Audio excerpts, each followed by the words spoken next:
Yes, good morning, church. Palakpakan po natin ang Panginoon. Purihin po ang Panginoon at we would like to thank you, aming mga kaibigan on-site, of course, and online for joining us today. Ngayon po ay third Sunday sa buwan Oktubre 2023. At ang eksaktong date today, it's October 15, 2023. So, kaibigan, this is Solution Grace Church.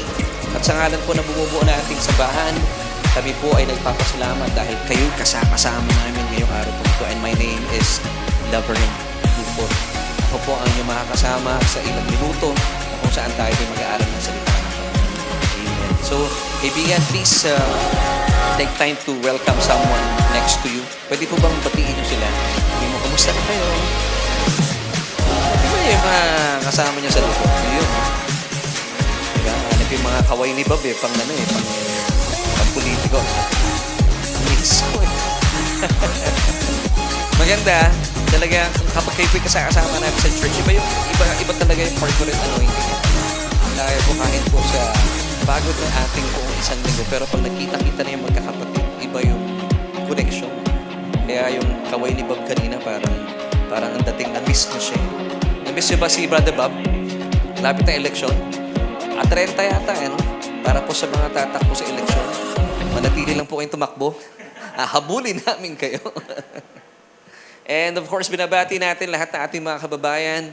Kung kayo po ay nasa labas ng Pilipinas, good morning, good afternoon, and of course, good evening. At para po sa ating mga kababayan, kung kayo po ay nasa Pilipinas, saan man po kayong panig ng daigdig, Luzon, Visayas, and Mindanao, isang mapagpalat mabiyayang Sunday morning po ang aming pagbati mula po sa aming church at patungo po sa inyo. And kung kayo naman po ay naghahanap ng church, kami po ay narito sa Las Piñas.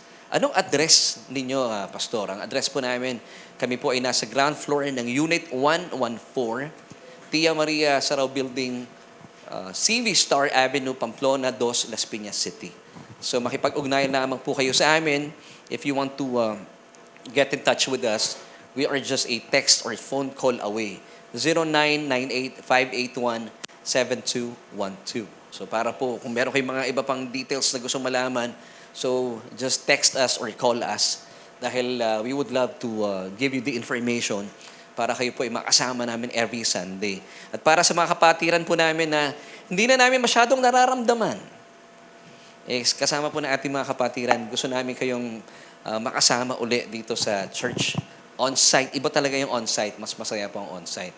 And of course, sa ngalan po ng aking pamilya, we would like to thank you last Friday.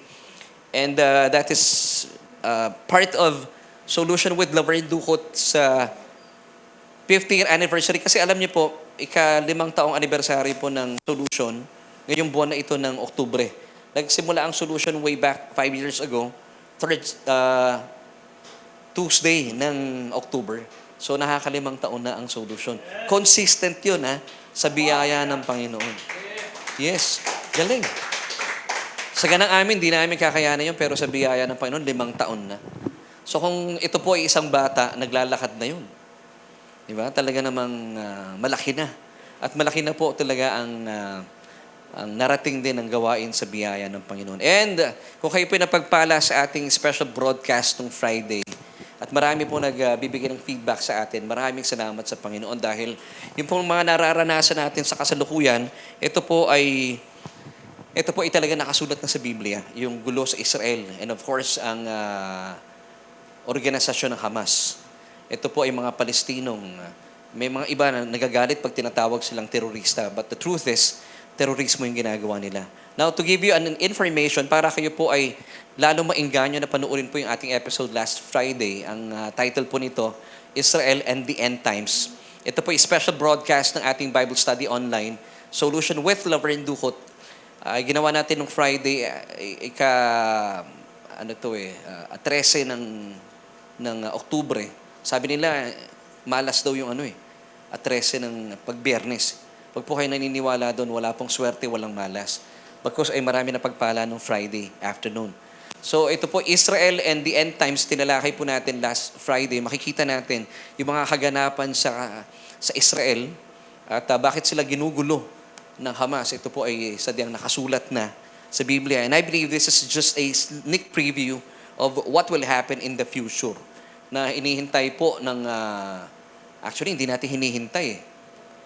Ito po ay katuparan ng tinatawag na Ezekiel War sa Ezekiel 38 na kung saan ay unti-unti na pong na-unveil sa ating mga mata, sa ating kasaysayan na nagsasanib puwersa na po yung tinutukoy ng mga bansa in Ezekiel 38. Yung Russia, yung Iran, na talaga namang very much ally sila sa isa't isa. At ang Iran po ay sila po ay masugid na nagpo-provide ng ammunition sa Hamas. And of course, magsasanib puwersa po ang Turkey, ang Sudan at saka Libya. Yun yung 5 bansa. And for your information, sino ba tong Hamas na ito na gumagawa ng talagang kasaysayan sa panahon natin sa ngayon? Na itinuturing na mas masidhi po yung ginawa nila kumpara doon sa Holocaust na naranasan ng mga Hudyo. At 6 million ang namatay noong mga panahon yun. Pero kakaiba daw po ito sa karanasan ng Hudyo sa panahon natin sa ngayon. Dahil ang grupong Hamas, ito po ay militant and political organization at sila po ay matatagpuan sa Gaza Strip.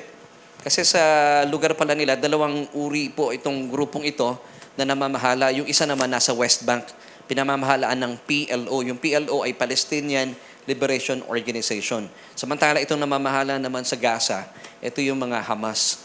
Sila ay isang militant and political organization na kung saan yung pong Hamas, it's an Aramaic term yata sa English ay Islamic Resistance Organization. Yun ang ibig sabihin. At sila po ay talaga namang galit na galit sa Israel. So let's continue to pray for Israel. At sa lahat po ng mga civilian din, even po mga Palestino, let's pray for them, yung mga nasasaktan kasi sobrang nagaganap. So kapatid, I would like to invite you, meron tayong special broadcast last Friday. Panoorin niyo po yun kasi it's really an eye-opener po para maintindihan natin at para hindi tayo natatakot of what is happening today. Na talagang bilang mananampalataya, tutuhan natin ang Israel. At nalalapit na po yung ating pinagpalang pag-asa, yung rapture. Because unti-unti na po na-unveil at naisasakatuparan na itong mga nakasulat sa Biblia. 2,500 years ago, na isulat na po ito sa aklat ni Ezekiel.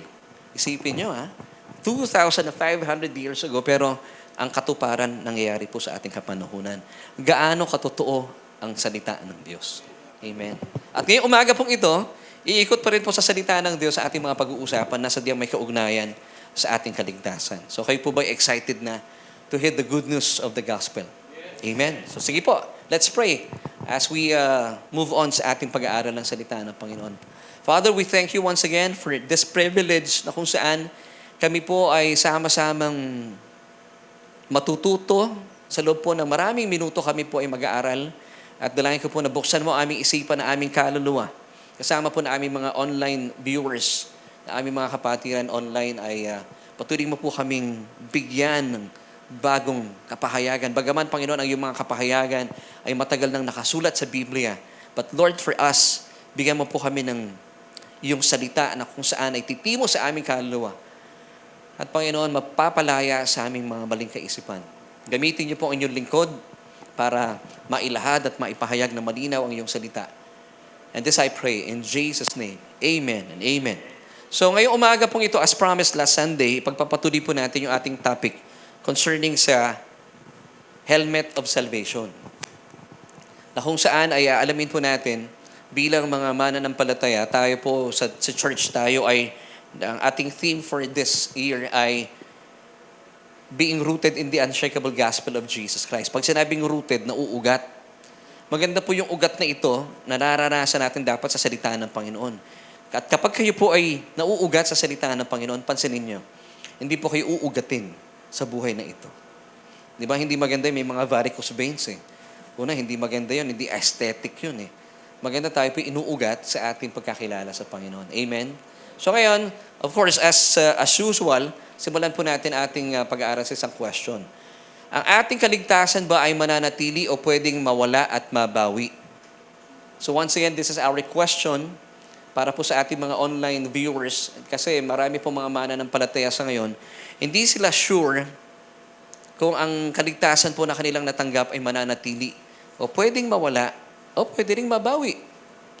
At kung kayo po ay medyo nag-aalinlangan sa inyong kaligtasan, this message is for you. So pwede niyo pong ibahagi po ito sa inyong mga kaibigan, mga kakilala, at especially sa inyong mga kapamilya.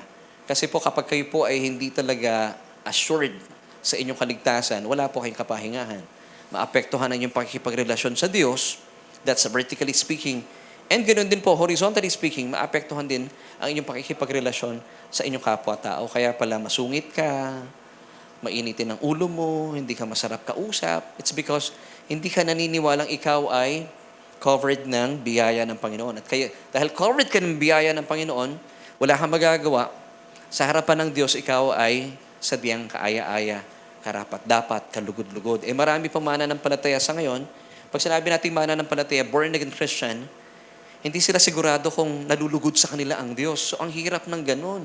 Halimbawa sa isang relasyon lang, mag-asawa, kapag hindi ka sigurado sa iyong karelasyon, sa iyong may bahay, na siya ba ay natutuwa sa iyo, nagagalit, o talaga namang kinamumuhian ka, maapektuhan din, hindi lang yung relasyon yung mag-asawa, pati yung pakikipagrelasyon mo sa iyong mga anak. Hindi po ba? Same with sa ating pakikipag-ugnayan sa Panginoon. Kapag hindi ka sigurado sa iyong salvation, dahil nga hindi mo kilala ang Diyos sa iyong pinaglilingkuran, vertically speaking, affected din iyong pakikipag-ugnayan sa Kanya.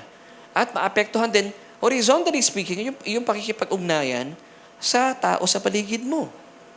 Kapag naniniwala hang galit ang Diyos sa iyo, anong epekto po na sa iyong mga kapwa-tao? Nagagalit ka rin kadalasan sa mga tao sa paligid mo. Kaya po, marami po sa mga kapastoran sa ngayon, meron silang thinking na galit sa kanila ang Diyos. Kanino nila na ibubunto ng galit nila? Sa mga miyembro nila. Naalala ko nung araw, ewan ko sa mga kabataan ngayon, hindi nyo nata inabot yung COCC. I believe edad ko dito si Brother Albert. Yung COCC, pag sumali ka doon, mararanasan mo yung bagsik ng mga commander na nauna sa'yo. Now, yung mga karanasan nila, yung galit na tinamasan nila mula sa mga leader nila, ibubunton sa'yo. At kapag ikaw na yung nasa posisyon, ikaw na yung namamahala, ibubunton mo naman yung galit mo sa mga nasasakupan mo. So, ganun din po iyon sa atin paglakad bilang mga mananampalataya. So, importante po talaga na maintindihan natin ang usapin tungkol sa kaligtasan. Kasi pag hindi po kayo sigurado sa inyong kaligtasan, once again, may malaking masamang epekto po ito sa inyong pakikipag-ugnayan vertically sa Panginoon and horizontally sa inyong pakikipag-ugnayan sa konteksto po ng church bilang pastor sa inyong mga miyembro. Kaya pag tumatayo ang isang pastor sa pulpito na naniniwala at hindi rin sigurado sa kanyang kaligtasan dahil naniniwala pa rin siya na galit sa kanya ang Diyos, hindi siya kalugod-lugod sa harapan ng Diyos, pansinin niyo po, galit na galit yung preacher na yon sa kanyang mga miyembro. At kapag nagsasalita, talaga naman laging nambubulyaw. Gusto ba niyo binubulyawan kayo ng pastor ninyo? Sample. Hindi ako sanay. Kasi naniniwala ako yung nananaga ng pag-ibig ng Panginoon sa akin, yun po yung lumiligwak at nararanasan ng mga miyembro natin sa SGC. Amen. So once again, this is our question. Ang ating kaligtasan ba, yung ating dito, I'm referring to the believers, to the born-again Christians. Kung kayo po ay hindi pa born again, medyo hindi kayo makaka-relate sa ating pinag-uusapan. So mas mainam talaga, mamaya po before tayong matapos sa ating pananambahan, God is giving you the opportunity to receive His only begotten Son, who is Jesus Himself. So ito pong topic na ito is for Christians. Pero kung kayo po hindi pa mananampalataya, I would love to encourage you, panuorin niyo po itong ating pag-aaral at pag-uusapang ito. Dahil napakaganda po nito. At ang ating kaligtasan ba ay mananatili o pwedeng mawala at mabawi? Of course, ang ating pong message for today still ay sa larangan po ng kaligtasan. Yung pong ikalimang piraso ng baluti ng Diyos, which is the helmet of salvation. Nasa part 2 na po tayo. Kasi as promised, di ba last Sunday, sabi ko, kulang yung paliwanagan kasi marami po sa mga mananampalataya sa ngayon. Still, it's so hard for them to believe na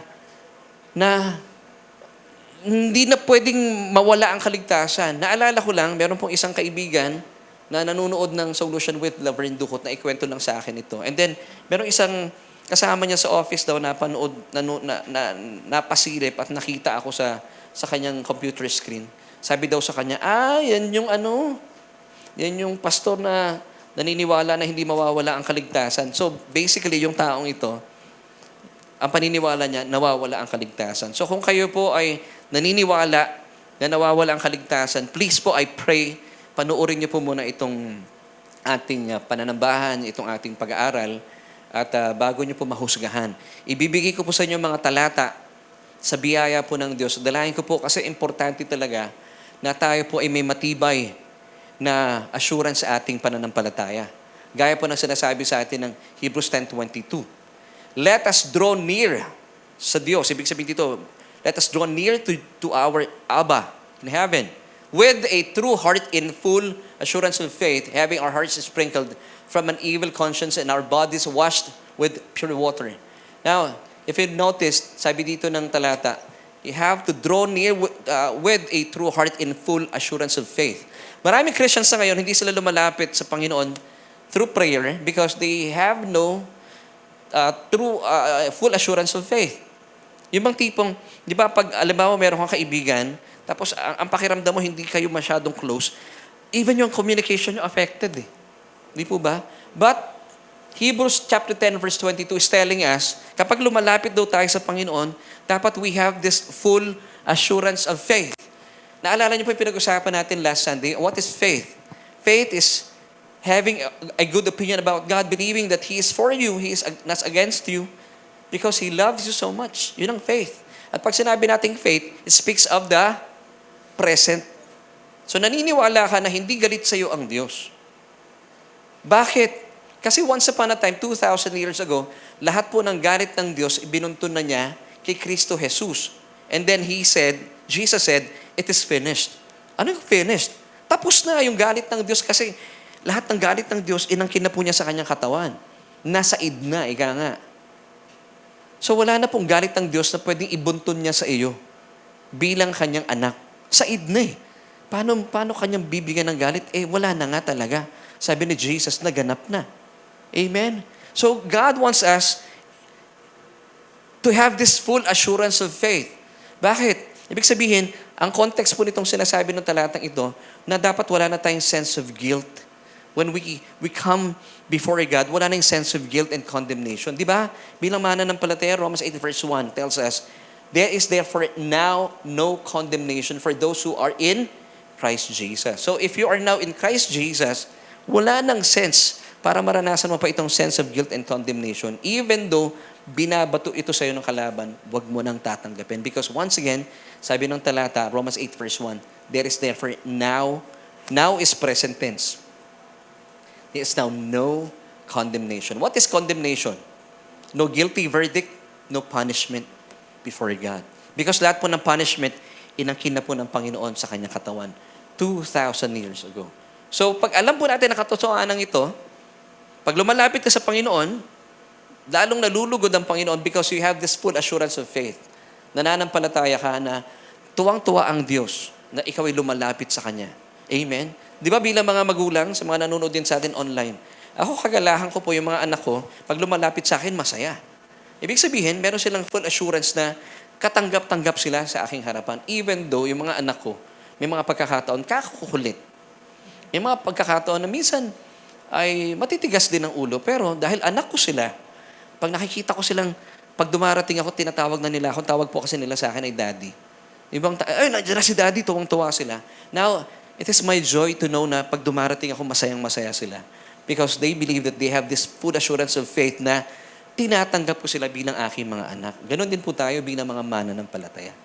So kapag alam natin, ganon pala ang ating Ama sa Langit, gusto niya, paglapit natin sa Kanya, tayo po ay talaga namang hindi nangingimi na lumapit sa Kanya sa pamamagitan ng ating pananalangin.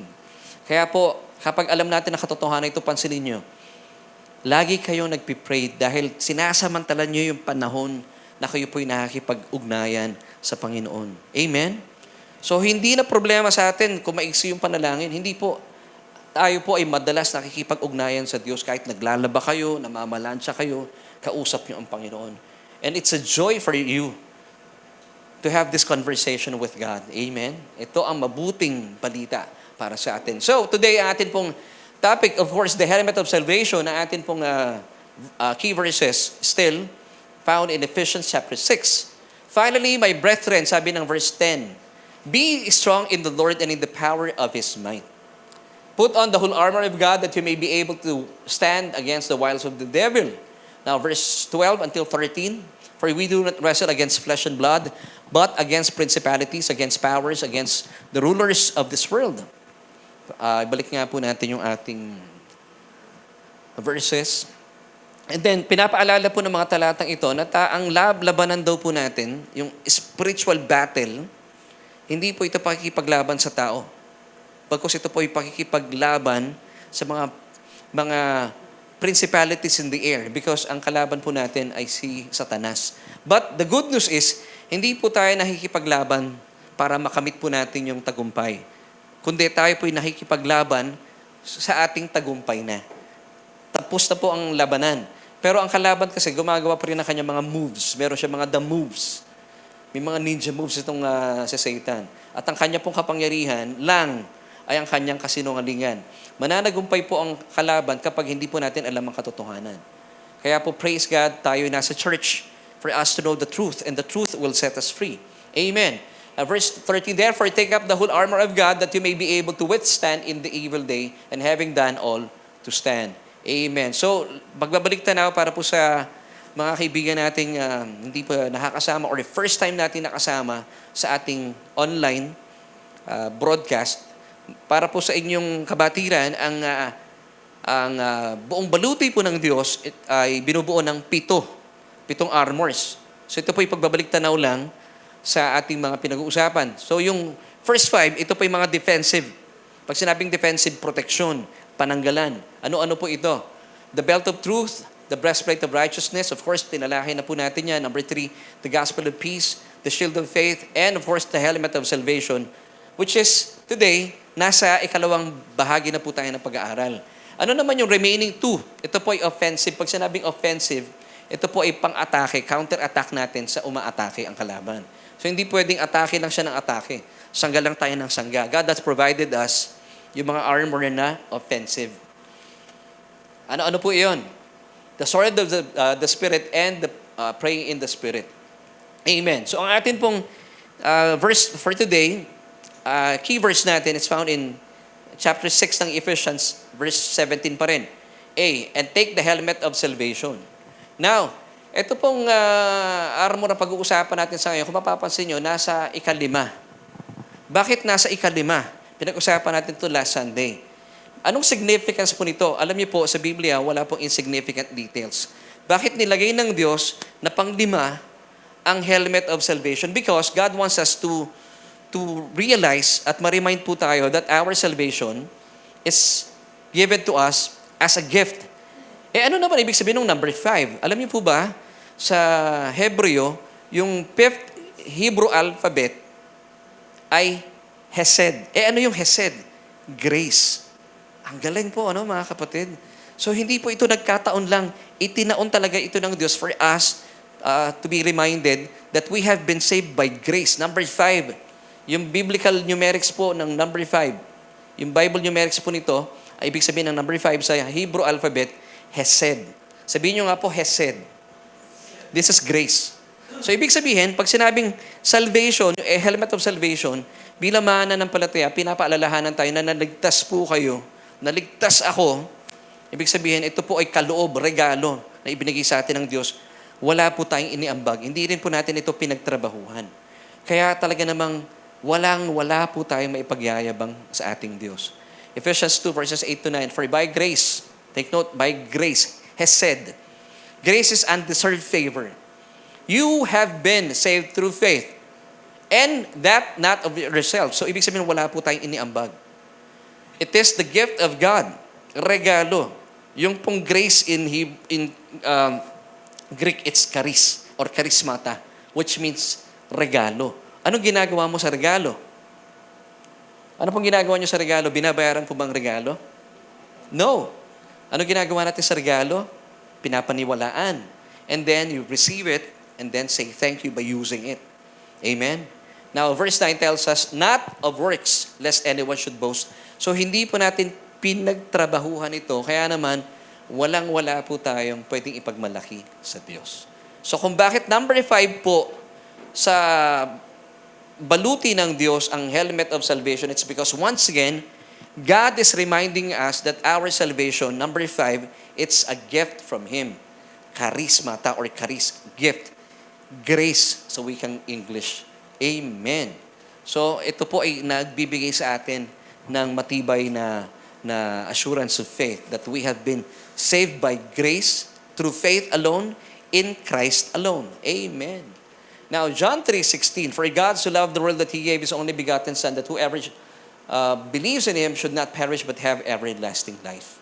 Kung kayo po sa ating mga online viewers, first time marahil na nanonood sa ating broadcast at patuloy pa rin po kayong naniniwala na pwedeng mawala ang kaligtasan ko. Sinasabi mo sa sarili mo, sinasabi mo rin sa atin. Alam niyo po, it doesn't make sense kung naniniwala po sa John 3:16. Because sabi ng John 3:16 once again, for God so loved the world that He gave His only begotten Son, that whoever believes in Him should not perish but have everlasting life. Now, what is everlasting in Greek? It's aionios. Aionios, which is eternal. Pag sinabi bang eternal, may katapusan? Wala. Kasi kung may katapusan, ibig sabihin kung mawawala ang kaligtasan mo, sana sinabi na lang ng Biblia, for God so loved the world that He gave His only begotten Son, that whoever believes in Him should not perish but have temporal life or temporary life. Pero hindi, ang sinabi ng Panginoon. In John 3:16, once again, for God so loved the world, for God so loved you, that He gave His only begotten Son, that whoever believes in Him. Ang atin pong assignment lang, ang ating responsibility. Kung meron man po tayong gagawin, napakasimple lang. You just have to put your trust in the Son of God, that whoever believes in Him, ano mangyayari po sa atin? Should not perish, hindi mapapahamak, bagkos ano pang matatamasa natin? Buhay na walang hanggan. Ang walang hanggan po ba na salita may hangganan? Di ba? So kung kayo po naniniwala na nawawalang kaligtasan ninyo, huwag niyo pong gagamitin ng John 3:16. It doesn't make sense.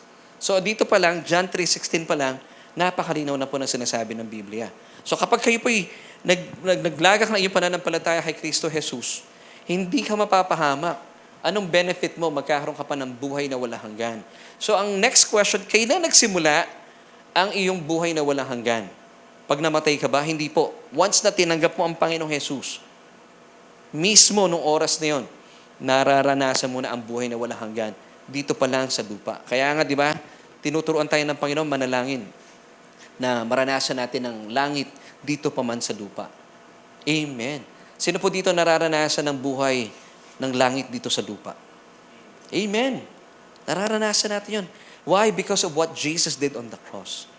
So, ibig sabihin, kahit po magulo ang mundo, pwede po natin maramdaman, maranasan ang langit dito sa lupa. Hindi po nyo nararanasan ang langit dito sa lupa pag in love lang kayo. Nung araw na in love ako kay Mrs., sabi ko, totoo nga, pwede palang maranasan ang langit dito sa lupa. Pero sa ibang mga couple, pag nagpakasal na, hindi natatapos na ang langit sa lupa. Kasi meron ako mga kaibigan nung araw na tinatanong. Ito rin yung naging dahilan kung ba't medyo, nung araw ayoko mag-asawa eh. Tinatanong ko yung iba kong mga kamag-anak, yung mga nanonood kong kamag-anak. Hindi nyo may pagkakaila ito. Tinatanong ko sila nung araw. Kumusta ang buhay may asawa? Ang sagot nila sa akin, impyerno. Isip-isip ko, napakasalan nyo ba si Satanas? Kaya tuloy natatakot ako mag-asawa. Yun pala, hindi totoo yun. Yun ay pinasubalian ng aking ex-GF. Nung siya ay aking pinakasalan. Patuloy kong nararanasan ang langit dito sa lupa. Amen. Amen. Totoo yun. At talaga naman kami binayaan ng masasipag na kamanggagawa natin sa Panginoon. Amen. Nagbablush na. Ay, lalong talaga wala akong magagawa. In love ako sa misis ko. Now, verse 9, once again, atin po kaligtasan ay nakamit natin bilang biyaya. Hindi po natin ito pinagtrabahuhan. Kaya wala po tayong maipagyayabang sa langit. Kaya po, at the end of the day, ang lagi natin nasasabi, dahil, Lord, thank you that I am saved today and forevermore. Kaya naman, Soli Deo Gloria, sa Diyos lang ang papuri. So, ibig sabihin, lahat Lahat po na ating pagpupuri, wala sa katawan natin, wala sa sarili natin, because ibinibigay natin sa Panginoon. Amen and amen. Now, itong maganda, mga kapatid, since we have been saved by grace, ang maganda dito, may magandang epekto po ito sa ating pakikipagkapwa-tao at pakikipag-ugnayan sa Diyos. Ngayon, tayo po'y bilang mananampalataya, binigyan na po tayo ng Diyos ng bagong kalikasan. Hindi na po tayo makasalanan. Kasi po yung ating makasalanang kalikasan ay nawala na, crucified with Christ, died with Christ, buried with Christ. Now, nung nabuhay maguli si Kristo, tayo po'y binuhay na kasama ni Kristo. And that's why today, as a believer, you are now partakers of God's divine nature. Kaya po ang ating kalikasan, hindi na tayo nag-i-enjoy sa paggawa ng kasalanan. Ephesians chapter 2 verse 10, for we, yung we dito believers, we are His workmanship. Sa ibang salin, we are God's masterpiece. Sabi mo sa katabi mo, you are God's masterpiece. Tingnan mo katabi mo, masterpiece po ng Diyos yan. Sa magandang balita Biblia, obra maestra. Kaya po ayaw ng Diyos na ang kanyang mga anak nalulungkot. Obra maestra kayo. You are God's masterpiece. Created in Christ Jesus for what? Ano pong kalikasan natin? For doing good works, which God prepared beforehand that we should walk in them. So tayo po, hindi tayo gumagawa ng mabuti para maligtas. Hindi po. Ang ating pong paggawa ng kabutihan, ito po ay bunga or manifestation kapahayagan na tayo'y ligtas. Amen. So ang mga mananampalataya, ito po ay marka natin. Kung bakit tayo gumagawa ng mabubuti, dahil ito na po ang inyong kalikasan. Amen. So I'll be giving you, ito pong marks of a true saved person or Christian or believer. Number 1, meron pong mark of confession. Pag sinabing mark of confession, tayo po ay sumasang-ayon sa Diyos.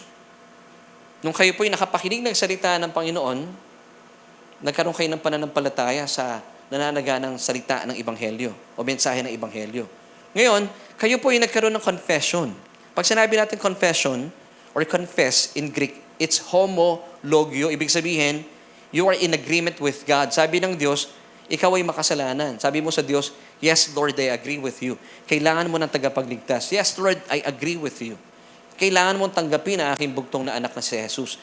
Lord, I agree. So, pag sinabi natin confess, ikaw ay sumang-ayon. Pinuksan mo ang iyong bibig, gaya na sinasabi ng Romans 10 verse 9. You confess that Jesus is Lord and you confess, you are in agreement with God, you believe God that His Son was raised from the dead and then na-save ka na. So meron ng mark of confession. Pag meron pong mark of confession, automatic po yun, nagkaroon kayo ng tinatawag na repentance. Nagkaroon ng change of mind. And then number 2, merong mark of change. Bilang mananampalataya, madali lang po makilala kung sino po yung tunay na mananampalataya. Pag sinabing mananampalataya, meron pong pagbabago. Bakit pagbabago? Dahil po ang isang tunay na mananampalataya, yung kanya pong espiritu na patay na, ay ito po ay inilibing na kasama ni Kristo. At dahil kayo po ay born again na, nagkaroon kayo ng bagong espiritu. Ang tawag dito ay born again spirit. At dahil born again na po ang inyong spirit, yung banal na espiritu ng Diyos ay nananahan na sa inyong born again spirit at mananatili magpakailanman. Bakit mananatili magpakailanman? Dahil ang inyong pong espiritu ay sadyang matuwid, banal at kaaya-aya sa harapan ng Diyos. At sabi po ng 2 Corinthians 5 verse 17, if anyone is in Christ, he is a new creation. All things have passed away. Behold, all things have become new. So that's a mark of change. Number 3, mark of conduct. Ano naman ang mark of conduct? Of course, bilang mga mananampalataya, ang atin pong kaluluwa at ang ating katawan ay paminsan-minsan nagkakamali, nagkakasala. Nagkakasala pa rin po tayo. Pero ang maganda po rito, bilang tunay na mananampalataya, hindi po tayo nag-i-enjoy sa paggawa ng kasalanan. Unlike before, when we were in Adam, dahil taglay po natin yung ating makasalanang kalikasan, pag nagkakasala tayo, para pa tayong tuwang-tuwa, na parang, gusto ko pang ulitin. Pero nung kayo po yung tumanggap kay Kristo Jesus, at kayo ngayon ay na kay Kristo Jesus na, of course, sometimes we fall, we fail, we commit sin, nandidiri ka na sa kasalanan. Alam mo kung bakit? Kasi po ang DNA ng Diyos, nasa sa inyo na. Ang banal na Espiritu ng Diyos ay nananahan na sa iyong born again spirit. So, ibig sabihin, lahat po ng mga ayaw ng Diyos, ayaw mo rin. Lahat ng mga pinandidirihan ng Diyos, pinandidirihan mo rin. Of course, yun po yung kasalanan. At lahat po ng mga bagay na ikinatutuwa ng Diyos, kinatutuwa mo rin.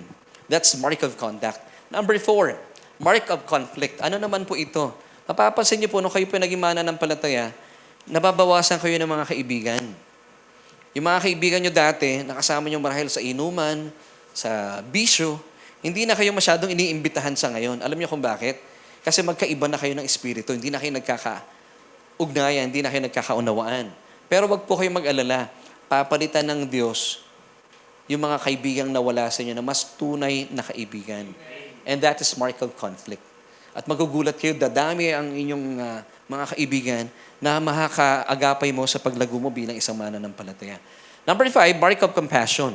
Dahil naniniwala ka na ligtas ka na, maayos ang relasyon mo sa Diyos, vertically speaking, horizontally speaking, nagkakaroon ka rin po ng compassion sa iyong mga kamag-anakan, mga mahal sa buhay, mga tao sa paligid mo. Sabi po ng 1 John chapter 4 verse 11, if you believe that God loves you, we ought to love one another. Kapag alam mo mahal na mahal ka ng Diyos, hindi mo mapipigilan na mahalin din po yung mga tao sa paligid mo even though sila po ay hindi kamahal-mahal. Pero dahil you have this mark of compassion, mabilis kang maawa. Pero syempre yung pong paggamit ng awa, may kasama po itong wisdom. Para hindi po tayo napapagsamantalahan. Amen. Para hindi po tayo nabubudol. Ang mga Kristiyano, kasi yung iba sinasabi nila, mabilis daw mauto ang mga mananampalataya, lalo na yung mga nasa biyaya. Hindi po totoo yun. Dapat tayo po, sabi ng Panginoong Hesukristo, tayo ay cunning, madiskarte, mautak, magulang, gaya ng isang serpent. But at the same time, we are peaceful. Tayo po ay malumanay as a dove. Ang problema ng ilang mananampalataya, kaya nabubudol, masyado lang ginagaya yung mga kalapati. Hindi po tayo ganun lang, tayo po ay cunning din. Pag sinabing cunning, magulang ka, mas magulang din kami. Madiskarte kami. Amen. So tayo po, yun ang isinasalarawan sa atin ng Panginoon. Of course, alam natin, pagkilos ng Panginoon, sino yung bibigyan natin, tutulungan natin para hindi po tayo naiisahan ng kalaban. Amen. So once again, these are the marks of a true Christian. These are the marks of a true saved person. Kapag meron pong mark of confession, mark of change, mark of conduct, mark of conflict, and mark of compassion, you are truly saved. At ang iyong kaligtasan ay sadyang mananatili magpakailanman. Is that good news, mga kapatid? Amen. Good news po yan. Now, 1 Thessalonians chapter 5, verse 8. But let us who are of the day be sober, putting on the breastplate of faith and of love, and as a helmet, the hope of salvation. So, tinuturuan po tayo ng talatang ito, 1 Thessalonians chapter 5, verse 8, na isuot daw po sa ating ulo yung helmet of salvation. Bakit? Para hindi raw tayo magkaroon ng mga maling kaisipan, gaya po ng, napakalawak nitong katuroan na ito na ang kaligtasan ay pwedeng mawala. Ngayon, pag hindi po kayo maalam sa salita ng Panginoon, pwedeng mabagok ang ulo nyo dahil wala kayong helmet of salvation. Now, this verse is telling us, as a helmet, the hope of salvation. So, ibig sabihin, kapag nakasuot ang yung helmet, hindi po yan pwedeng pasukan ang yung isipan. Ang atin pong isipan is the main faculty of our soul, mga kapatid.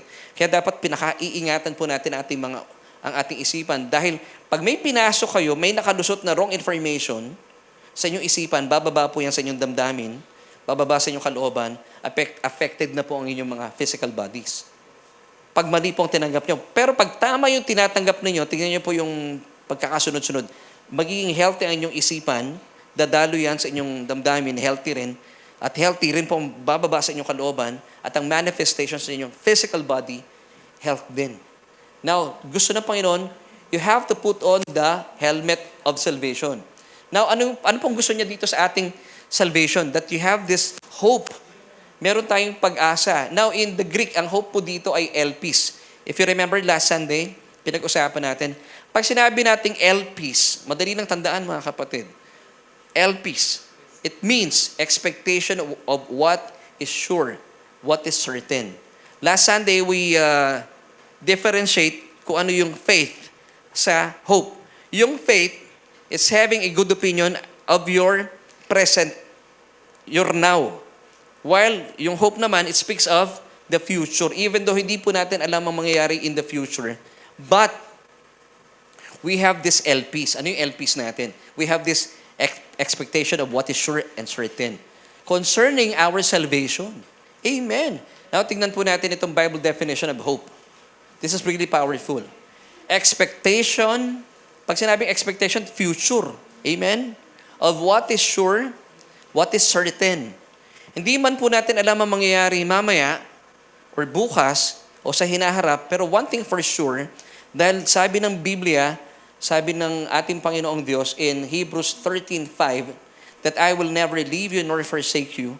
So, kung hindi kayo iiwan ng Diyos, we have this expectation of what is sure and certain. So, kapag kasama mo ang Diyos, one thing na panghahawakan natin, hindi ka mapapahamak. Amen. So, ang tawag dito na Biblia, this is hope. Hindi po ito yung hope na meron tayo sa mundo. Ano yung hope na sinasabi ng mundo? Pangkaraniwan. Sana all. Kaya po bilang mananampalataya, hindi po natin lingwahe yung sana all. Nakikita natin ito lagi sa sa Facebook. Pag halimbawa, meron kayo nakitang kapatiran na nakabili ng sasakyan, kagaya ni Ate Kimi. Ako natutuwa nung binless natin yung sasakyan ni Ate Kimi. Alam ko ang ahente nun, si Brother Bob eh. At nag-offer yata si Brother Bob, 0 down payment, 0 monthly. Gusto kong kumuha nun eh. 2 months ba yan? Basta maganda, 0 monthly. Kakayanin natin yung may down payment. Yung yung siguro kahit mga 1%, bibigay ni Bob, Tapos 0 monthly. Talagang sobrang biyaya yun. Now, nung pinagpipray natin, binibless natin, yung sasakyan ni Ate Kimi, praise God, wala akong narinig sa kakapatiran na nagsabi, sana all. Now, ito yung definition ng mundo ng hope. Pero ang Bible definition po ng hope, hindi ganon. Kasi naniniwala tayo kung blessed po si Ate Kimi, blessed din po tayo. Nauna lang siya. Susunod na tayo. Doon po sa ibinigay na payment scheme ni Brother Bob na 0 monthly and 0 down payment. Amen. Amen. Churchmate po namin yon. Kaya blessed kami, may churchmate kami. Gano'n. So once again, tingnan natin yung Bible definition ng hope. Expectation of what is sure, of what is certain. Confident expectation of what God has promised and its strength is in His faithfulness. Bakit po tayo confident? Because alam natin kapag nangako ang Diyos, He is faithful to His promise. Amen? And then positive expectation of good. So kapag may nangyayari po, gaya po ngayon, may nangyayari sa Israel, sinasalakay po sila ng Hamas.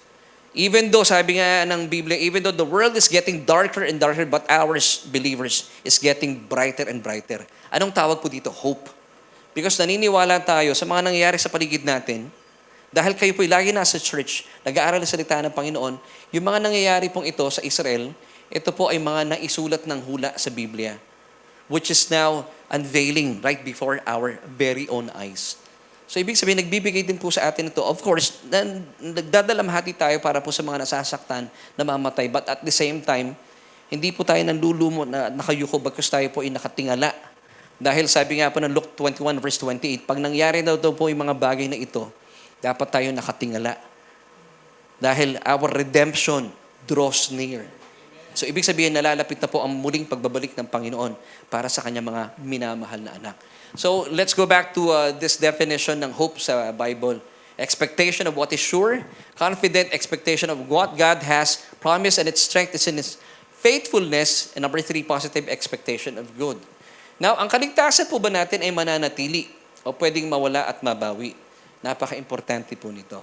So, sasagutin na po natin ang katanungan ito. Now, in John chapter 27, ang sabi po ng Panginoon mismo dito, John 10:27, ito po yung kung saan ang nagsasalita po dito ay ating Panginoon. Dito rin po galing yung John 10 verse 10, the thief does not come except to steal, kill, and destroy. Pero sabi ng Panginoon Jesucristo, I am come that you might have life and that you might have it more abundantly. Amen.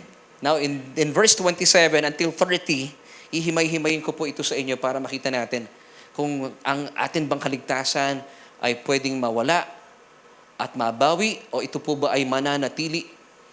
Now, sabi po ng John 10 verse 27, my sheep hear my voice and I know them and they follow me. Gaya po ng isang baby, isang sanggol. Pag tinawag na po siya ng nanay niya, kilala niya yung boses nung kanyang nanay. Alam niyo, meron pong dumating sa amin na natutuwa kami na nagpaampon na isang pusa. Ang pangalan po niya si Orange. Kasi lahat ng mga pusa namin, pangalan O. Meron kaming Oli. Tapos yung isa naman si Oreo. Sabi ko, sana yung isa, kung Oreo yung pangalan ng isa, sana yung isa Otap. Ayaw nilang pumayag Masyadong local So yung pangatlo namin, kulay siya Kahel yun no Kahel. Kaya orange. So puro sila O. Nakakatuwa dito sa pusang ito, dumating sa amin nagpaampon. Napaka-sweet niya, especially kay Joe. Pag etong pusang ito, yung dalawa naming pusa, di ba usually ang tulog ng pusa ay parang nasa call center yan, Ate Kim? Tulog tayo, gising sila. Yung pusa namin pangatlong ito, pag tulog kami, tulog din. At natutulog pa sa kama. Pag matutulog na sila ni Joe, tatawagin ni Joe, tumasama sa kanya, umaakyat sa kama. Lahat kami, pag tinawag siya, si Aves, lalo na si Aves, hindi sumusunod kay Aves ito. Lagi siyang kinakagat nito Siguro tingin niya kay Aves kalaro Kay Arian at saka kay Mrs. Pag nagsalita na tong aming mga babae sa bahay, sumusunod itong aming pusa. Marinig lang, Orange, papasok na yan kaagad. Para bang akala mo lagi siyang papakainin. Pero pag kami ni Aves na tumatawag, lumalawit na yung mga dila namin, hindi lumalabas. So bakit lumalabas yung pusang ito? Because alam niya yung tinig ng kanyang mami-mamihan at sister-sisteran na si Arian. So ganoon din po tayo, Bilang, di ba, nung kinukwento ng mami ko sa akin nung sanggol ako, pag nagsalita na yung mami ko, bata pa ako nung napapakinggan ko at kilala ko na ang boses ng nanay ko. Hindi naman po tinuruan ng mga sanggol ng 5 ways how to hear the voice of your imam. Wala namang ganun Pero kilala po natin bilang mga anak, yung tinig na ating mga nanay. Iba talaga, Tita Lorna, di ba, ang nanay, Ewan ko ba, kahit nga sa bahay, napapansin ko, pag ako yung nagagalit, hindi apektado yung tahanan Pero pag si Mrs. na nagagalit, apektado na kami lahat. Pumapait ang ulam. Iba talaga ang kapangyarihan ng mga nanay. So ganoon din po ang Panginoon. Sabi niya dito once again in John 10:27, my sheep. So ang turing niya sa atin, kanyang tupa, because Jesus is our chief shepherd. Bilang mga pastor, kami po ay under shepherd lang. So meron tayong chief shepherd who is Jesus. So sabi ni Jesus, ang turing niya sa atin, sheep tupa. Alam niyo bakit tupa? Ang tupa po ay sobrang dependent sa kanyang shepherd. My sheep, hear my voice. Pag tumawag na si Jesus, alam natin bilang mananampalataya, tinig ng Panginoon yun. And sabi ni Jesus, etong masarap na katotohanan. Sabi ni Jesus, I know them. Wow! Alam niyo, nung binabasa ko po ito, kinikilig ako sa Panginoon. Lord, sabi ko sa Kanya, Lord, ibig sabihin, kilala mo ako by name? Kilala mo ako as me? Kasi nung araw, may nagtatanong sa akin, Laverne, may kilala ka ba sa City Hall? Sabi ko, meron. Nung panahon niyo, mayor pa si Yorme. Sabi ko, kilala ko si Yorme. Ang problema, kilala ba ako ni Yorme? Hindi. Ang tanong lang naman niya, may kilala ka ba sa City Hall? Meron. Kahit naman kayo, may kilala kayo sa City Hall, di ba? Ang problema, kilala ba tayo ni Mayor, ni Yorme? Hindi. Pero sa harapan ng Panginoon, bilang mga mananampalataya, tayo po ay kilala ng Diyos. And He knows your name. Now, sabi pa dito ni Jesus, and they follow me. Automatic po yun, sumusunod tayo sa Panginoon. Alam mo kung bakit? Dahil po, ang banal na Espiritu ng Diyos ay nasa sa atin na. Yung banal na Espiritu ng Diyos at ang ating born-again spirit ay nagpapatotoo na tayo po yung mga anak ng Diyos.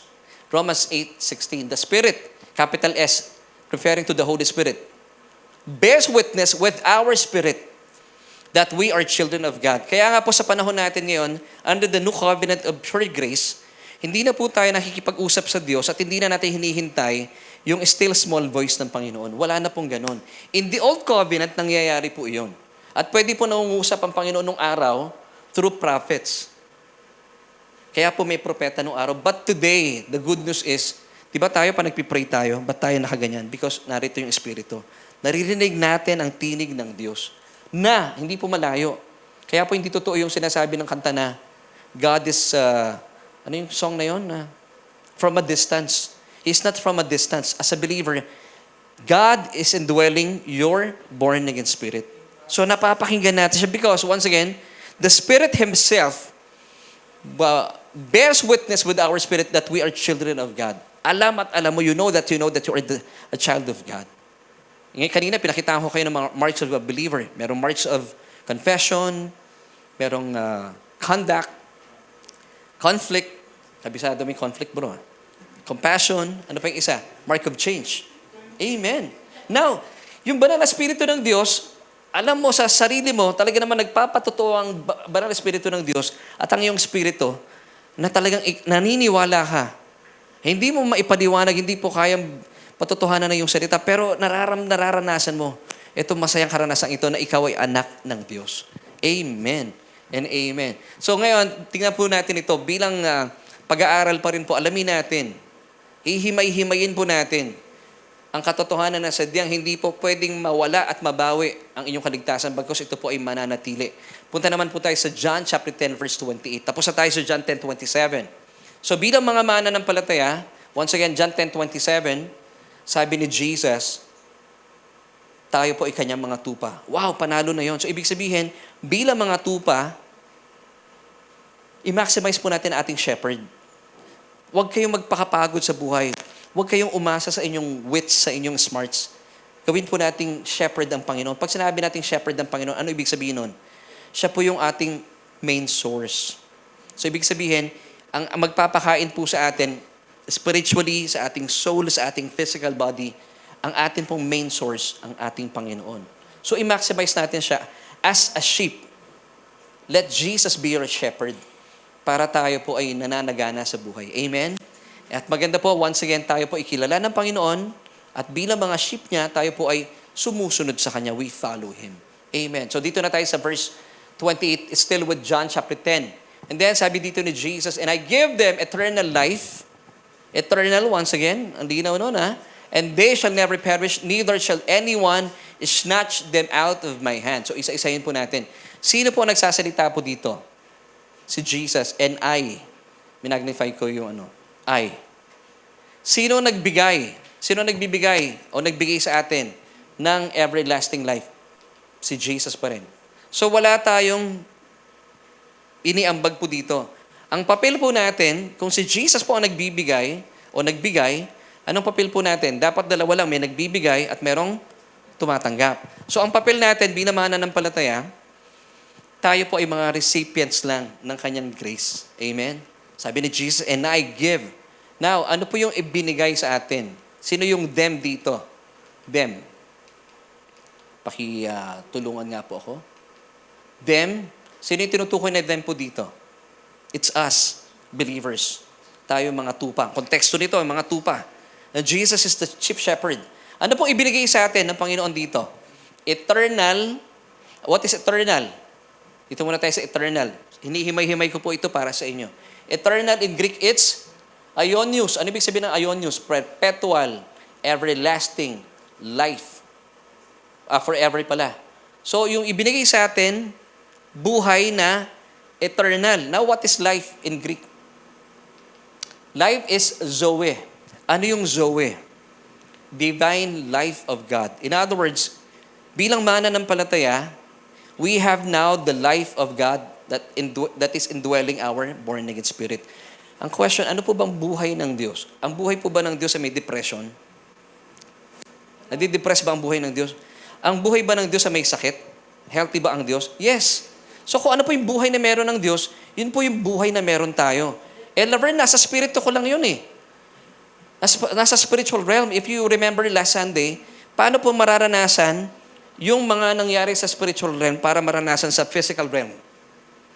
Kailangan po, nag-aaral tayo ng salita ng Diyos, ang malaking bahagi po dito yung middleman natin. Dito nagkakaroon ng problema. Kapag hindi po tayo nag-aaral ng salita ng Panginoon, hindi natin natututuhan yung mga blessings na binigay na ng Diyos sa ating spirit. Hindi tumatago sa soul. Hindi po magmamanifest yung mga nangyari sa spiritual realm, sa physical realm. Pero kapag kayo po ay consistent, regular na nag-aaral ng salita ng Panginoon, at tama yung mensaheng inyong pinapakinggan, na lahat po ng mga nangyari sa inyong spirito ay pinapaniwalaan ng inyong soul, ibig sabihin tumatagos. So from the spiritual realm, pag tumagos po yan sa soul, magkakaroon po ng manifestation sa physical realm. Amen. So yung buhay ng Diyos na nakamit natin sa ating espiritu, which is the Zoe. Zoe, mga kapatid, it's the God kind of life. Pag pinaniwalaan po ito ng iyong kaluluwa, you believe na every time you partake of the communion, naniwala ka, pinatawad ka, hindi ka lang pinatawad, pinagaling pa sa lahat ng iyong mga karamdaman, pinaniwalaan na yung kaluluwa, magmamanifest po yun sa physical body. Kaya kahit umiidad na po tayo, mapapansin mo, hindi ka kagaya ng mga tao sa mundo. Ang mga tao sa mundo, pag umiidad, nanghihina, hihiga sa kama, and then mamaya mamamatay na. Tayo po, hindi ganun. Lumalakas ng lumalakas. Because this is the Word of God. Pag tinanggap ng kaluluwa mo yun, magmamanifest sa physical realm. Now, this is a Zoe. Ano yung Zoe? Ang mga tao po nung isinilang, di ba makasalanan? Sa wikang Griego, ano pong tananggap lang ng tao? Laverne, buhay naman ako ah. Kahit naman mga unbelievers dyan sa kanto, lahat sila buhay. Totoo po yun. Meron din po silang buhay, life. Pero yung life po nila, sa wikang Griego, ito po ay bios lang, bios. Physical life, bios. Now, ang difference po natin, hindi lang tayo, yung bios, mababang uri yun. Ang meron po tayo ay Zoe. This is the God kind of life. Kaya po talaga, pag mayaman po tayo sa katotohanan, ito pansinin mo, hindi po kayo nanlulupaypay, hindi kayo nanlulumo. Even po, pag may karamdaman kayo, hindi yung tinatanggap, believing na ikaw ay pinagaling na. Because believing that you already possess this Zoe, itong the God kind of life in you. So ito po ang binigay ng Panginoon sa atin. Yung God kind of life, eternal po yun, na nasa sa atin na. So, tanggapin po natin kasi ito po ay buhay na sa inyong espiritu. Tanggapin nyo rin po sa inyong kaluluwa. Ano po magandang manifestation nun? Napapansin nyo, nagiging healthy po yung inyong mga isipan. Hindi po tayo, kumbaga, I declare, tayo po ay free from dementia. Hindi po tayo tatanda ng makakalimutin. Amen? Amen! Naku, importante po ito. Ang hirap na makakalimutin. Yung bang tipong kausap mo lang ano ang sinabi ko? Di ba? Ang hirap ng ganun. Ako, I pray, sabi ko, Lord, because I have the God kind of life in my spirit, pinapaniwalaan ko po yun. Ang problema ng ilang mananampalataya, ayaw naniniwala dito. Ang tawag lang nila dito ay health and wealth gospel. Wala po kayo magagawa Napakabuti ng Diyos, pati po yung ating kalusugan, pinagbayaran niya sa krus ng Kalbaryo. Now, kung hindi po kayo naniniwala, hindi po ipipilit ito ng Diyos sa inyo. But for me, ako naniniwala ako. And it will happen to me. And I believe kayo rin po, ganun ang mangyayari po sa inyo. Gusto po ba ninyo magkaroon ng dementia? Amen? No? Amen? No, amen. Tayo po ay, kahit na magkakaedad tayo, matalim pa rin ang ating isipan. Alam mo kung bakit? Kasi gamit na gamit every Sunday na nag-aaral kayo ng salita ng Panginoon. Amen. So, balik tayo dito. Yung life po dito ay Zoe, the God kind of life, the divine life of God. Now, yun pong banal na Espiritu ng Diyos, kapag ito po'y nananahan na sa isang tao na tinanggap ang Panginoon Hesukristo, marami pong nalilito sa verse na ito. Pakita lang natin yung 1 John 3:9. Whoever has been born of God does not sin. Uy, hindi na raw nagkakasala. For his seed remains in him, and he cannot sin. Hindi na po, wala siyang kakayahang magkasala because he has been born of God. Yung pong term dito na born of God, it's born again. Now, nung na-born again po kayo, ano po yung na-born again sa atin? Physical? Yung ating kaluluwa? O yung ating spirit? Hindi kayo sure. Anong na-born again sa inyo, mga kapatid? O, tiga-SGC kayo. Yung inyong physical body? Yung ibang kaluluwa o yung inyong spirit? Spirit to, kasi nung na-born again po tayo, ganun pa rin yung soul natin. Kaya po, unti-unti tayong binabago. Yung proseso po na unti-unti, becoming like Jesus, yung ating soul part. Nung hindi rin po nagbago niya yung physical body. Nung ako po ay tumanggap sa Panginoon, ganito pa rin ako kalaki. Hindi naman ako tumangkad. Walang nagbago. Ang nagbago po sa inyo, yung inyong espiritu. Ang tinutukoy dito, whoever has been born of God or born again, does not sin. Yung atin pong espiritu, hindi na po ito magkakasala pa. Kaya nga nananahan ang banal na espiritu ng Diyos.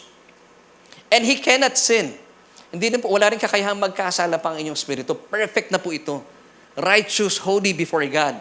Now, bakit? Because, tingnan niyo po yung word dito, seed. Seed in Greek, It's sperma. Dito po nanggaling yung salitang sperm. Eh ano naman kung may sperma? Yung sperma ng Diyos nananahan sa inyong born-again spirit, the life of God. Di ba? Ang mag-asawa, lalaki at babae, pag nagtalik po sila, yung seed, yung sperma ng lalaki, pag pumunta na po sa itlog ng babae, nandun yung buhay ng lalaki. Kaya po kapag yung anak na isisilang, lahat po ng buhay ng lalaki naroon sa anak niya. Ganon din po tayo. Since we have the sperma ng Diyos, the seed of God. Alam niyo, ang ganda po ng kapahayagan sa akin dito. Kaya sabi ko, Lord, ibig sabihin, yung seed mo, yung binhi mo, yung sperma mo, nasa sa aking espiritu. So ibig sabihin, if I already receive your life indwelling my spirit, pinapaniwalaan ko sa aking kaluluwa, Lord, imposible hindi ako healthy. I pray na nagkaroon kayo ng revelation dito. Ang mabuting balita, hindi na po ito nagkakasala at wala na kakayang magkasala. Pero ang pinakamainam na revelation para sa akin, sabi ko, Lord, kung papaniwalaan ko to sa aking kaluluwa, sperma mo ito buhay mo ito. So ibig sabihin, Lord, punong-puno rin ng buhay ang aking kaluluwa. Kaya sabi ko, Lord, hindi ako madidepress in Jesus' name. And I believe also, Lord, sa aking physical body, nasa akin ang sperma mo, dadaloy ang iyong buhay sa aking physical body. Now, if you believe this, it will happen to you. Pero po sa mga ibang Kristyano, hindi nila pinapaniwalaan. Hindi po ipipilit ito sa inyo ng Diyos. Ngayon, kung kayo po ay lagi masakitin, lagi na lang kayong hindi nawawalan ng sakit, i-meditate niyo po yung talatang ito. Paniwalaan po ninyo, makipag-usap kayo sa Panginoon, Lord, I receive it. Yung sperma. Isipin mo, ang buhay ng Diyos, yung kalidad ng kanyang buhay, nasa sa inyong espiritu. Kung bakit tayo po ay sobrang blessed. Amen. Amen. Amen. So, ito po yung dahilan. So as a born-again Christian, yung inyong spirit, as a born-again, yung meron ka ng born-again spirit, it doesn't sin, and your born-again spirit cannot sin anymore. Amen. Kasi po nasa sa atin pong espiritu, yung binhi, yung sperma ng Diyos. Alam niyo po, one time nagbulay-bulay ako sa talatang ito. Sabi ko, Lord, napaka-powerful. Kaya pala sabi ko, at 52, ramdam ko pa rin po, sabi ko, Lord, malakas pa rin ako. Di ba, napapansin natin yung mga, alam ko magkakasidad kami dito nila, attorney nila Kuya Albert. Kahit umiidad tayo ng mga ganitong edad, pansinin niyo po yung iba nating contemporary, mahihina na eh. Ang advantage natin, kasi meron tayong revelation that the Holy Spirit, the seed of God, the sperm of God, indwelling or born-again spirit, pwede po yung tumagos sa inyong kaluluwa. At kapag ito po ay pinaniwalaan nyo sa inyong kaluluwa, ang manifestation po nito sa inyong katawan. Kaya po makikita ng mga tao sa paligid nyo, testimony na yon. Brad, medyo may edad ka na, pero ba't ang kilos mo parang hindi umaakma sa edad mo? Para ka palang 35. Pero 52 ka na. O, di ba? Di ba nga, ang example ko sa inyo, tignan yung si Tita Lorna. Sabi mo bang 212 mo si Tita Lorna? Oh, di ba, tita, malakas, masigla at malusog. Yan ang aming Tita Lorna. Kasi naniniwala siya sa mga katotohanan ito. Amen? Amen. O, di ba? Kaya mamaya batiin si Tita Lorna. Sabi mo, anong sikreto mo, tita? Di ba? Kasi tingnan si tita lagi nakasmile. Now, let's go back to John 10:28. And I give them eternal life and they shall never perish. Dito naman po tayo. Of course, yung them at saka they dito, referring to us believers. Nasusundan niyo po ako, mga kapatid. Now, tingnan po natin yung word dito na shall. Ano yung shall? It speaks of the future. So, ibig sabihin, ang benefit po natin nung naligtas tayo, hindi lang yung present natin. May kasamang future. Amen? Kaya nga po tayo bilang mananampalataya, kahit po nagkakagulo ang mundo, hindi tayo nakatungo ng lulumo. Hindi tayo nalulupaypay sa buhay, bagkus tayo po ay nakatingala. Bakit? Sa future, pag nakatingala ka, ibig sabihin may inaantabayanan ka. Di ba, pag nakayuko ka, wala ka na inaantabayanan nun, parang feeling mo, wala na, tapos na, dumating na. Pero kapag kayo po ay nakatingala, pansinin mo yung mga taong nakatingala, may inaantabayanan. Kaya pala, in Titus 2:13, ang termino pong ginamit doon, we are waiting for our blessed hope, referring to the rapture of the church. Yung hope natin, blessed. It speaks of the future. So dito po, meron tayong magandang future. Kaya po ginamit ng Panginoon dito, shall. Ano yung shall? Referring to future tense. So ang posture po ng isang mananampalataya, na isang taong tunay na ligtas, nakatingala. nagagalak, natutuwa kasi meron tayong inaantabayanan. Ano yung inaantabayanan natin? Na tayo po ba yung mapapahamak? Hindi. Because sabi po dito, yung word na never. Sabihin nyo nga po, never. Dapat may conviction, never. Sa wikang Griego, napakaganda po na ibig sabihin nito. Never is ume. Sabihin niyo po, ume. Ano yung ume? Double negative strengthening the denial. Sa Tagalog, hinding-hindi. Ibig sabihin, never ever. Certainly not. Not at all. Ano yung tinutukoy dito yung context? Na hindi daw po tayo magpe-perish. Amen. So yung never dito, hindi po ginamit dito yung not, but never. It's a strong negation na talagang you will never perish, ume. Double negative po ito. Ginagawa rin po natin sa Tagalog, di ba? Pag idinidiin natin yung ating mensahe, hindi talaga. Pwede namang hindi lang eh. Pero sa wikang Griego, para lalo pong maintindihan natin yung mensahe ng Panginoon, gumagamit po siya ng kakaibang termino. And this is ume. Ume, it means double negative. Double negative strengthening the denial. Certainly not, ibig sabihin. Sa Tagalog, hindi talaga kayo mapapahamak. Wow! And neither shall any man pluck them out of my hand. Sa kamay po ng Panginoong Jesus, wala daw po pwedeng magpa-pluck. Ano yung pluck? Dito muna tayo sa word na any. Alam mo yung any? Sa wikang Grego, it's T-I-S-T. Ibig sabihin, indefinite pronoun, meaning no gender. It could be any person, any being, anything. Even si Satan kasama po dito. Even kayo, wala kayong kakayahan na may gawin para mawala ang inyong kaligtasan. Kasi maraming mga Kristiyano sa ngayon, naniniwala sila, hindi daw pwedeng manatili ang kaligtasan kasi pwedeng mawala daw po ito, pwedeng mabawi kapag tayo nagkakamali. Ang galing mo naman. Mas makapangyarihan ka pa sa Panginoon. Diba? Namatay po ang Panginoon.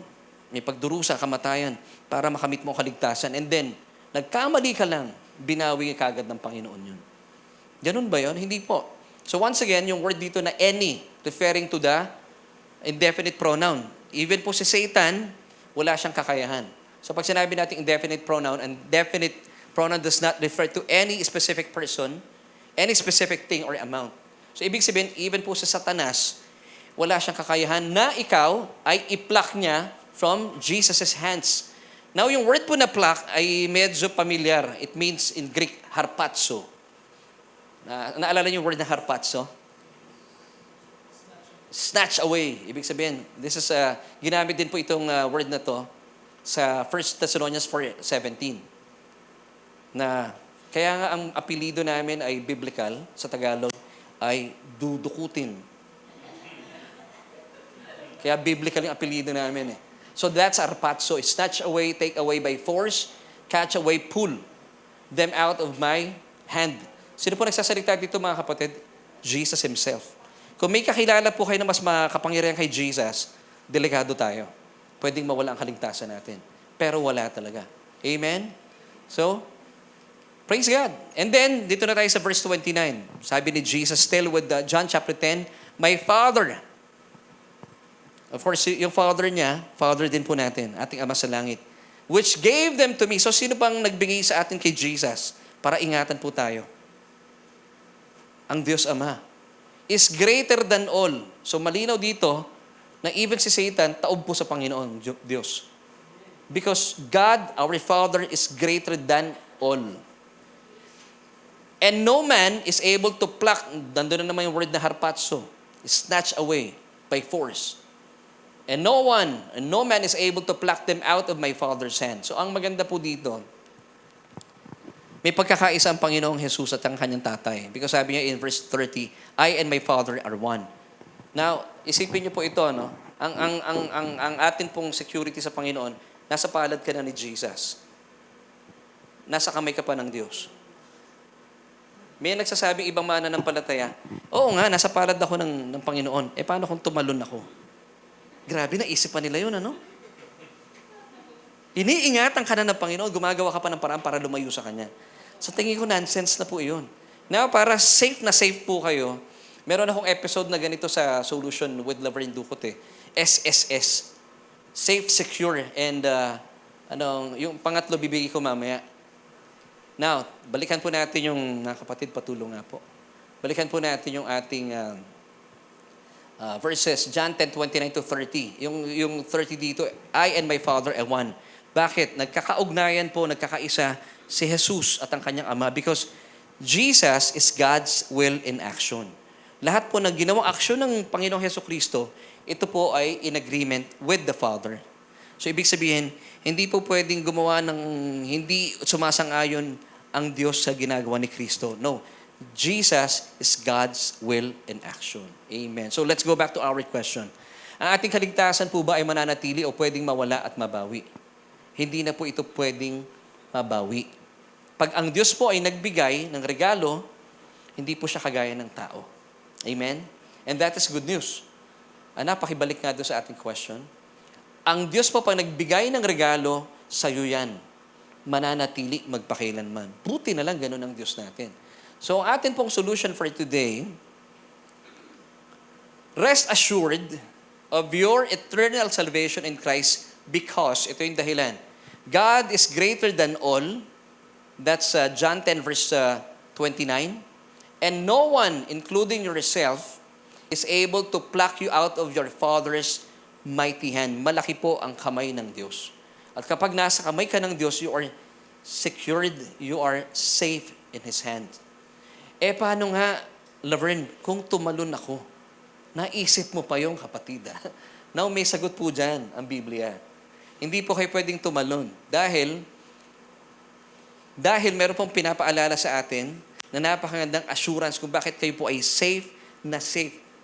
At kung nagbabalak man kayong tumalon, hindi kayo magtatagumpay. You know why? Bigay natin yung susunod na verse natin, Kuya Aves. Ephesians 1:13. In Him, yung Him po dito, in Christ, you also trusted after you heard the word of truth, the gospel of your salvation, in whom also, having believed, you were sealed with the Holy Spirit of promise. Now take note of the word sealed. Nasa kamay ka ng Panginoong Jesus, nasa kamay ka pa ng Diyos, tinatakpang ka na niya, safe ka na nun. Ngayon, para matanggal na rin po yung agam-agam natin, what if tumalon ako? May naisip ang Diyos. Sinelyuhan niya yung mga kamay na yun. Pag selyado, ibig sabihin, wala makakapasok na hangin. So, ibig sabihin, even po ang espiritu ng Satanas, hindi niya pwedeng i-penetrate ang sinelyuhan ng banal na espiritu. Now, let me ask you, ang atin po bang kaligtasan ay pwedeng manatili o pwedeng mabawi? Mananatili po ang kaligtasan niyo. Dahil tayo po ay sealed with the Holy Spirit of promise. Dahil tayo po, nasa atin ang Holy Spirit, ito po yung ating assurance na tayo po ay ligtas magpakailanman. Amen. So once again, our solution for today, rest assured of your eternal salvation in Christ because God is greater than all and no one, including you. Mga kapatid, if you're thinking na, paano pag tumalon ako? Including you, no one is mightier than our Heavenly Father. No one is able to pluck you out of your Father's mighty hand. Malaki po ang palad ng ating Panginoong Jesus, ng ating Diyos. At dahil dyan, hindi po natapos doon ang plano ng Diyos. Sinelyuhan pa po tayo, ibig sabihin, tayo po bilang na kay Kristo Jesus, walang makakapasok na hangin. Yung hangin na yun ay ang masamang espiritu. Di ba lahat ng selyado, walang makakapasok na hangin. So ibig sabihin, hindi po ito pwedeng marumihan. Amen. Hindi po ito pwedeng madagtaan o mapasok na anumang elemento ng kasamaan because you are now sealed with the Holy Spirit. Amen. So ganito po tayo katindi, ganito ating kalagayan, ating kaligtasan ay sadyang mananatili magpakailanman. So church, please, give praise to God. Ito po ay biyaya natin, pagpapala natin. Pwede po ba natin palakpakan ng Panginoon? You are sealed forevermore. You are safe in Christ. Amen. Kaibigan, gusto ko pong paalalahanan po yung mga nanonood sa atin. Kung kayo po ay wala pang relasyon sa ating Panginoong Hesukristo at gusto mo maranasan ito ating pinag-usapan dahil sa pakiwari mo parang ang buhay mo ay hindi ka nananagumpay. Of course, kung wala po kayo sa Panginoon ay hindi po ninyo mararanasan ang buhay na ganap at kasaya-saya. But praise God, I believe ang Diyos po nangungusap sa inyo at gusto mo maranasan ang kaligtasan ito. Kapag ito po ay inyong tinanggap, hindi na po ito mababawi kailanman. Ibig sabihin, pang walang hanggan kayo po ay ligtas na sa kamay ng ating Panginoon. Selyado ka pa ng banal na espiritu. Amen. So please pray this prayer with me. Buksan niyo po ang inyong mga labi, kaalinsabi ng inyong mga puso. Importante po ito, na ang mundo po natin ay pagulo na ng pagulo. Pero kung kayo po ay nasa Panginoon, baka iingatan po kayo ng Diyos. Promise niya po iyon sa inyo. Sa mga taong naglagak ng kanilang pananampalataya kay Kristo Jesus. Gaya mo ngayon, gagawin niyo po ito. So please, sundan niyo po yung panalangin ito. Sabihin mo sa Diyos, O Diyos, kinikilala ko po ang aking sarili. Walang kakayahan. Dahil wala pong kapangyarihan ang aking buhay para iligtas ito mula sa kapahamakan at kamatayan. Kaya naman, tinatanggap kita, Jesus, bilang aking Panginoon at tagapagligtas. Dahil naniniwala po ako na doon sa krus ng Kalbaryo, inangkin mo lahat ng mga kasalanan ko. Salamat, O Diyos, dahil sa iyong harapan ako ay iyong pinaging banal, matuwid magpakailanman. At dahil dito, inaangkin ko po ang iyong kaloob na walang hanggang kaligtasan. Naniniwala po ako na ito po'y mananatili sa akin magpakailanman. Salamat po na aking pangalan ay nakasulat na at nakaukit pa sa aklat ng buhay. Hindi na po ito mabubura. Kaya naman naniniwala po ako at inaangkin ko ang aking ganap na kaligtasan. Sa pangalan ni Jesus. Amen at amen. So kaibigan, kung kayo po ay tumanggap sa Panginoon, kayo po ay ligtas na. So I would like to invite everyone, tayo po tayo. At awitin po natin. Ang awitin ito na we are covered by His grace. Amen. Church, sabay-sabay po natin awitin ang awitin ito.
Covered by your Abba's grace, undeserved, unearned favor. Kaya mga kapatid, sa oras po ito, kung kayo po ay napagpala sa ating mensahe, please, pakishare po ito sa inyong mga kaibigan, kakilala, at kapamilya na hindi naniniwala na pwede manatili ang kaligtasan, because this is really important. Kapag kayo po ay hindi po assured sa inyong kaligtasan, maapektuhan po ang inyong kaluluwa. Maapektuhan ang inyong physical body. Of course, kapag kayo po ay hindi naniniwala na kayo po iligtas, ibig sabihin, pinapakita mo lang kay Satanas na hindi mo suot-suot ang helmet of salvation. Pwede po kayo masiraan ng bait dito. But once na tinanggap po ninyo ang Panginoon Jesucristo, suot na natin yung helmet of salvation. Ibig sabihin, be assured of your eternal salvation, your eternal security in Christ Jesus. At hindi mo mananagumpay ang kalaban-laban po sa inyo. So kapatid, kung isa po kayo sa mga nabuksan ang isipan mula po sa ating mga pinag-usapan, pasalamatan po natin ang Panginoon.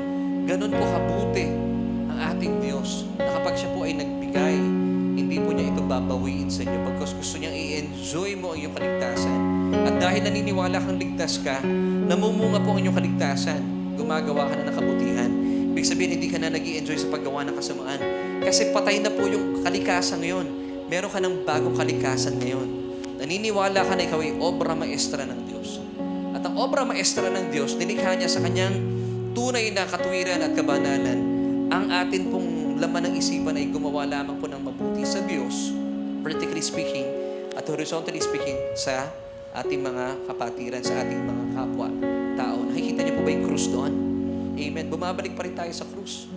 So ito po ang tunay na marka ng isang mananampalataya. At kung kayo po'y mananampalataya, ikaw ay ligtas na at ang kaligtasan mo'y mananatili magpakailanman. So I would like to pray for you. Ano man po yung mga agam-agam na yan, binigay ko po sa inyo mga talata. Binigay po ng Diyos sa inyong mga katotohanan ito. Manampalataya po kayo. God wants you to have this full assurance of faith in the finished work of Christ on the cross. Kung bakit po mananatili ang inyong kaligtasan? Dahil ang ating pong pundasyon, hindi yung ating mga ginawa, kundi mayroon pong kumilos, mayroon nagtrabaho para sa atin. Si Hesus Kristo, doon sa krus sa Kalbaryo. Kaya makakaasa po tayo sa ating ganap na kaligtasan, mananatili magpakailanman. So I would like to pray for you. Kinin po natin ang napakayamang na panalangin ito at sagot mula sa Diyos. Aming Ama, salamat po sa opportunity ito, sa pribilehiyo na kung saan ay ipinapakita mo sa amin sa iyong mayamang kapahayagan na sadyang na iyong pag-ibig po ay walang katulad, walang kagaya, walang kapares. Na kung saan, Panginoon, pinapatunayan mo sa amin na sino mang nanampalataya sa iyong bugtong na anak, ibinigay ang kanyang buhay, ang kanyang pagtitiwala, ay kailanman hindi mo mapapahamak. Yun pong word doon na hindi ay ume sa wikang Griego. It means it's a double negation ng salitang ito na it will never ever happen to us. Hindi po kami mapapahamak. Bagkos, ang maganda pang benepisyo, kami po ay magkakaroon ng buhay na walang hanggan. At salamat, O Diyos, ang buhay na walang hanggan po ito ay nagsisimula na po sa buhay namin nung kayo po ay aming tinanggap bilang aming Panginoon at tagapagligtas. At dahil dito, O Diyos, ang iyong Espiritu ay nananahan sa aming born-again spirit. So, ibig sabihin, hindi po kayo lilisan sa aming born-again spirit dahil pinaging malinis na po ito ng mga tinapos na gawa ng aming Panginoon Jesucristo. Salamat, O Diyos, dahil we have this full assurance of faith. Hindi po faith sa aming mga ginawa, kundi faith po sa mga tinapos na gawa ni Kristo. At dahil dito, O Diyos, nagbibigay po ito sa amin ng kapayapaan, ng kagalakan, ng kapahingahan. At salamat, Panginoon, dahil kami po ay ligtas ngayon at magpakailanman. Kayo din, Panginoon, dalayan ko po anuman po yung mga kabigatan na dinadala ng aming mga kapatiran sa mga panahon po ito. Marahil marami po sa mga kababayan po namin natatakot sa mga nangyayari sa aming mundo at sa aming paligid. Lord, in the name of Jesus, as you promised, even though this world is getting darker, namamasdan po namin ito at nararanasan namin sa kasalukuyan. But Lord, you promised us that you will never leave us nor forsake us. So Lord, what can man do to me? What can man do to us bilang mga anak mo, O Diyos? Salamat dahil ang iyong pangako ay mananatili magpakailanman. At ang kaligtasan po namin ay patuloy po namin inaangkin at ito po ay patuloy namin mararanasan. Kahit nagdidilim ang mundo, patuloy pong magniningas at magliliwanag ang kaligtasan na inilaan mo sa amin. Salamat sa iyo, O Diyos. Salamat sa assurance na ito. And we thank you, Father God. And this we pray in Jesus' mighty name. Lahat po tayo magsabi ng Amen and Amen. God bless the church. Stay blessed. See you next Sunday. Thank you.